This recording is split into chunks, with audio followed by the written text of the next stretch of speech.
Guys, आप लोगों ने सड़क पर चलने वाला स्कूटर तो देखा होगा, लेकिन क्या आप लोगों ने हवा में उड़ने वाला स्कूटर देखा है?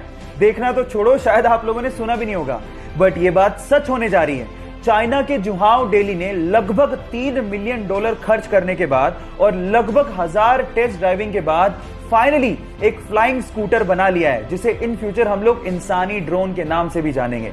गाइज, अगर आप लोगों को ये उड़ने वाला स्कूटर मिल जाए तो क्या आप लोग टेस्ट ड्राइव लेना पसंद करेंगे? चैट सेक्शन में लिखना मत भूलिएगा। जापान की सेंट्रल रेलवे को एक बार अपने सभी पैसेंजर से माफी मांगनी पड़ी और उनके टिकट के पैसे उन्हें रिफंड करने पड़े।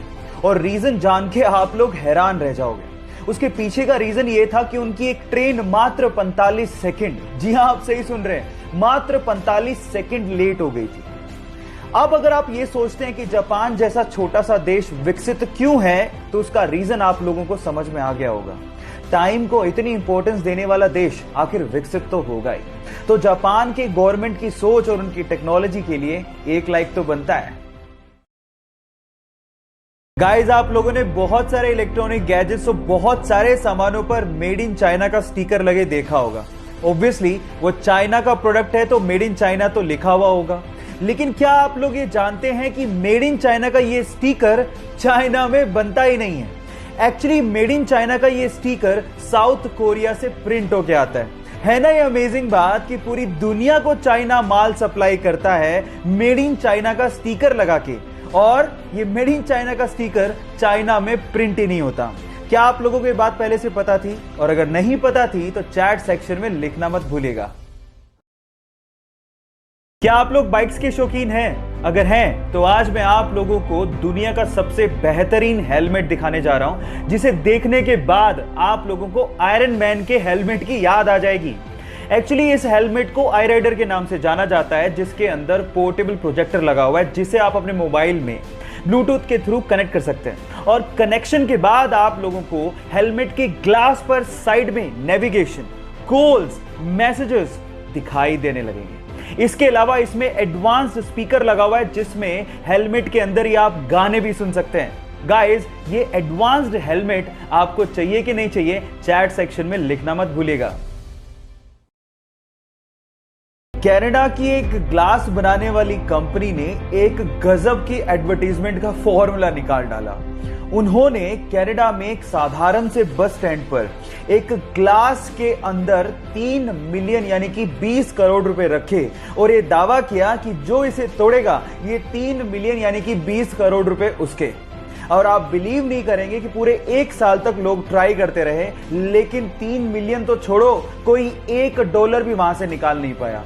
कितना गजब का तरीका था ना ये एडवर्टीजमेंट का। गाइस, इसी को बोलते हैं ना हींग लगे ना फिट करी और रंग चोखो ही चोखो। आपको ये आइडिया कैसा लगा? चैट सेक्शन में लिखना मत भूलिएगा। गाइस, आप लोगों ने साईफाई मूवीज में देखा होगा कि एक हीरो टाइम को फ्रीज करता है और उसके बाद सब कुछ ठीक ठाक करते हुए अपना काम करके निकल जाता है। अगर मान लो इन फ्यूचर साइंस ने इतना तरक्की कर लिया और हम लोगों ने टाइम को फ्रीज कर दिया, तो क्या हम लोग सब कुछ ठीक कर पाएंगे? नहीं। साइंस की भाषा में अगर मैं आप लोगों को जवाब दूं तो टाइम फ्रीज करते ही हम अंधे हो जाएंगे, क्योंकि हम लोग देख तभी पाते हैं जब लाइट के फोटोन हमारी रेटिना पर टकराएं। लेकिन अगर हमने टाइम को फ्रीज कर दिया तो ये लाइट के फोटोन भी फ्रीज हो जाएंगे और हम लोग कुछ देख नहीं पाएंगे, बिल्कुल अंधे हो जाएंगे। क्या आप ये साइंस का फैक्ट इससे पहले तक जानते थे? और अगर नहीं जानते थे तो चैट सेक्शन में लिखना मत भूलिएगा। गाइस, क्या आप लोगों को पता है कि एक चींटी के 2 पेट होते हैं? एक रिसर्च से पता लगा है कि एक चींटी के 2 पेट होते हैं, जिसमें से एक का इस्तेमाल वो खुद के लिए करती है, जबकि दूसरे का इस्तेमाल वो एज अ स्टोरेज बैग करती है। और फिर आगे चल के वो बाकी चींटियों को अपने मुंह के द्वारा वो स्टोर्ड फूड फीड करती है। साइंस की भाषा में इसे ट्रोफ्लेक्सिस कहते हैं। चींटियों का हेल्पिंग नेचर उन्हें नेचुरली ही मिला है। काश हमारे साथ भी ऐसा कुछ होता। गाइस, क्या आप इफेक्ट जानते थे? और अगर नहीं जानते थे तो चैट सेक्शन में लिखना मत भूलिएगा। गाइस, क्या आप लोगों को पता है कि जापान के एक म्यूजियम में एक ऐसा स्विमिंग पूल है जो ऊपर से देखने में स्विमिंग पूल के जैसा फील देता है, लेकिन एक्चुअली वो स्विमिंग पूल है ही नहीं, वो एक इल्यूजन है, एक आभास है जिसे अर्जेंटीना के आर्टिस्ट लिएंड्रो एनरिच ने तैयार किया है। एक्चुअली इस फेक स्विमिंग पूल में एक ग्लास का चैम्बर बनाया गया है जिसमें गेट भी है और आप जा भी सकते हैं। इसको रियलिस्टिक बनाने के लिए उसमें एक सीढ़ी भी लगाई गई है और उसमें वाटर की वेव्स को पैदा करने के लिए मशीन्स लगाई गई हैं। है ना अमेजिंग? क्या आप लोगों को पहले से बात पता थी? और अगर नहीं पता थी तो चैट सेक्शन में लिखना मत भूलिएगा। भाई जितनी तेजी से हम लोग आंख भी नहीं झपका सकते, उससे भी तेज एक बार एमएस धोनी ने ऑस्ट्रेलिया के खिलाफ मिशेल मार्श को स्टंप आउट कर दिया था। एमएस धोनी ने मात्र 0.09 सेकंड, ओ माय गॉड, आप सही सुन रहे हैं, 0.09 सेकंड में मिशेल मार्श की स्टंप उड़ा दी थी और ये आज तक का वर्ल्ड रिकॉर्ड है। गाइस, तो सबसे तेज स्टंपिंग का रिकॉर्ड बनाने वाले एमएस धोनी के लिए, यानी हमारे माही के लिए, एक लाइक तो बनता है। ये कहानी है रूकी नाम के एक छोटे से कुत्ते की जिसने पैदा होते अपनी मां को खो दिया। अब उसे अपनी मां के बिना ही जीना था, लेकिन सौभाग्य से उसके मालिक की गाय से उसे मां का प्यार मिलने लगा। अब उस गाय को अपनी मां समझने लगा। वो पूरे दिन उसी के साथ खेलता, उसी के साथ खाता और वो उसकी लाइफ का हिस्सा बन चुकी थी। लेकिन एक दिन मालिक को पैसों की तंगी के चलते उस गाय को बेचना पड़ा।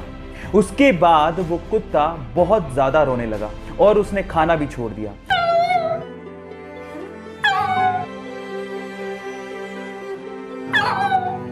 लेकिन एक दिन वो सूंघता सूंघता उस गाय के पास पहुंच गया। ये देखकर कुत्ते का मालिक हैरान रह गया और उसने उस गाय को वापस लाने की सोची। और जैसे ही गाय को वो वापस लेके आए, वो कुत्ता भागता हुआ अपना प्यार उस गाय को दिखाने लगा। आपको इन बेजुबान जानवरों के इमोशंस को देख के कैसा लगा, एक बार चैट में जरूर लिखिएगा।